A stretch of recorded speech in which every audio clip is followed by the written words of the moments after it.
Do you often have difficulty with trusting others? Do you sometimes feel like you will be disappointed and let down by your friends? Welcome to the Transformational Peace Podcast, and I'm Dr. Lee. In this episode, we will begin to discover how relationships and attachments form. We will also discuss the different attachment styles and how we relate to others based on how secure we feel. And thank you for clicking on this video. And if it provides you with encouragement, please click the subscribe or follow button below. Also, please share this video with someone you feel might find this information helpful.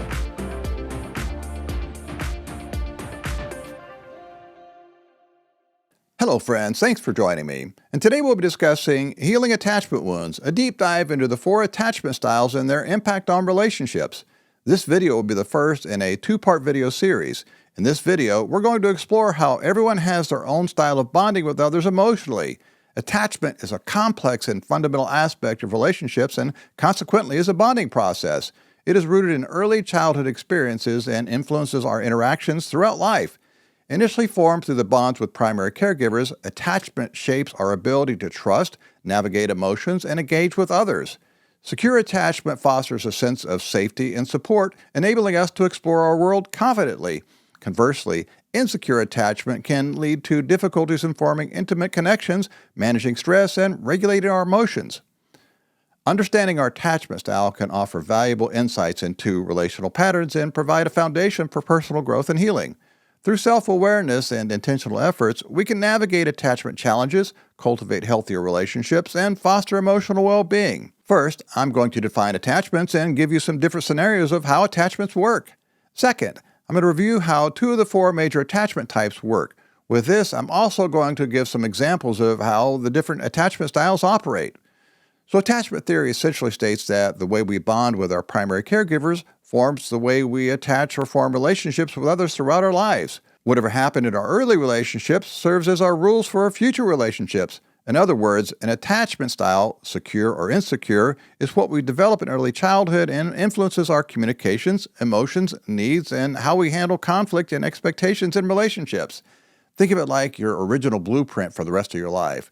And we literally go around in life looking for things to fit this blueprint, right? So how does this happen? Well, basically it happens through conditioning and the way neuroplasticity affects our minds, especially in our subconscious minds. The subconscious is a part of our consciousness that is not currently in our local awareness of our conscious mind.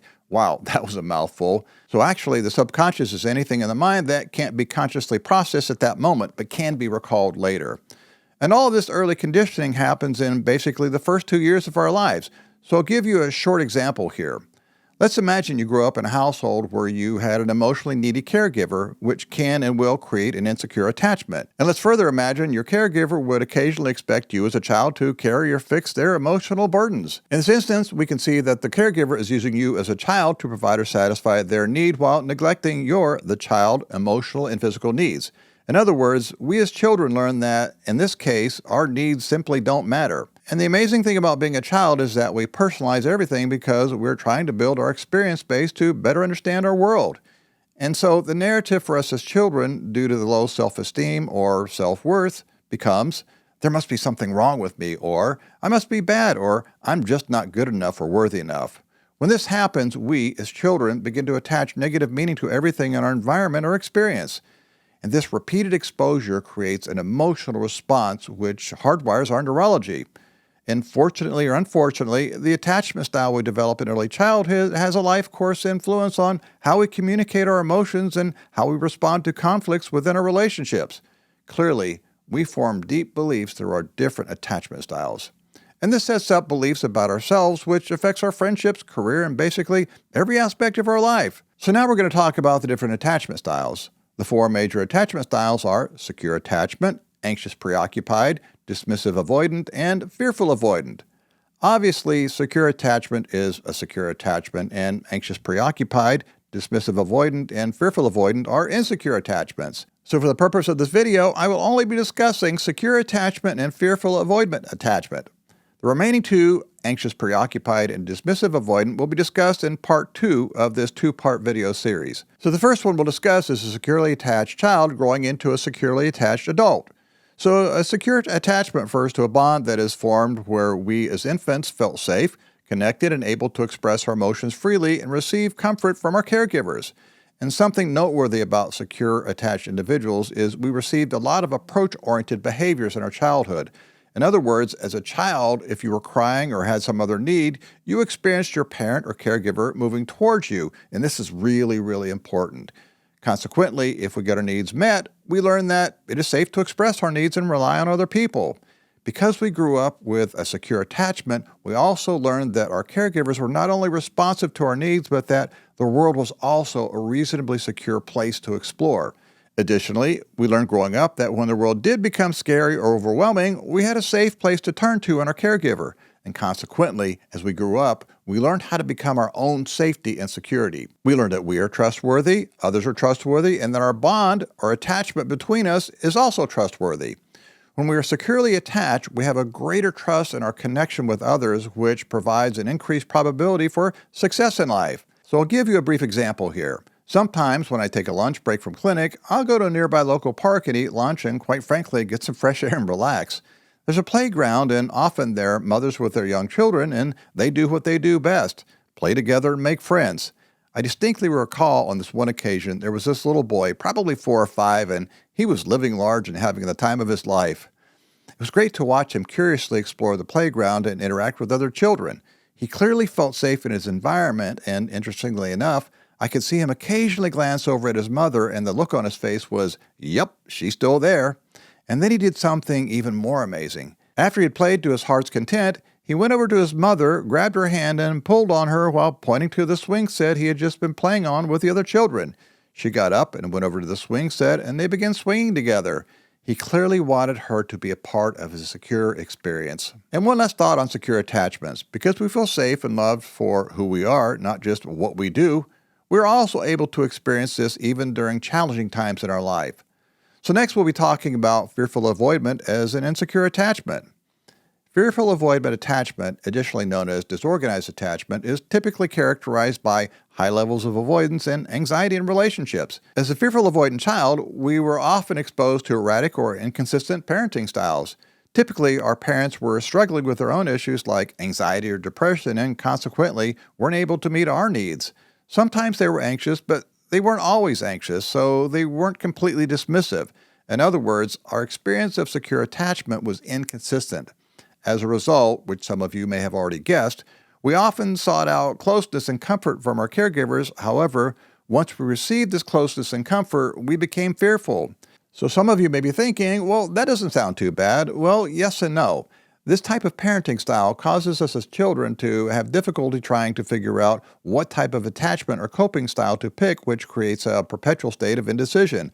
In other words, we can't decide which is exactly what we see in the fearful avoidant attachment coping style. So there's a sense of boundary confusion such that as adults, we show no preference for individuals who are familiar to us, as opposed to complete strangers whom we often share inappropriate information with. And as you may have guessed, with fearful avoidant attachment, we often have a tendency to be people pleasers. You may recall this from an earlier boundaries video. So as fearful avoidants, we grow up in chaos, but no, not consistent chaos, but inconsistent chaos. Now, think about that for a second.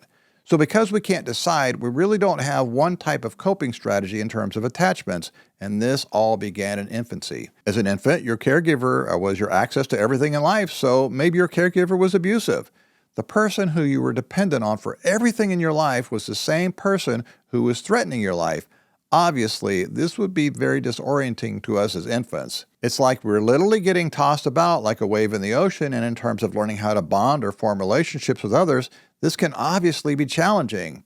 Now, an important point to remember here, our fearful avoidant attachments can continue into adulthood and can influence how we behave in relationships.